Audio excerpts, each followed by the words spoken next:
अस्सलाम वालेकुम फ्रेंड्स।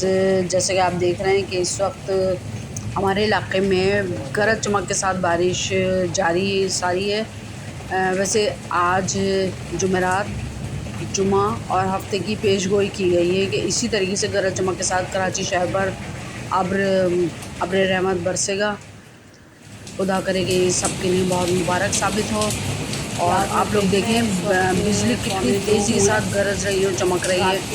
चूँकि मैं कमरे के दरवाज़े से ये वीडियो बना रही हूँ, इसलिए ज़रा आगे नहीं गई कि बारिश में भीगने का इस वक्त रात के टाइम ख़तरा मोल नहीं ले सकते, लिहाजा देखें, लेट्स एंजॉय।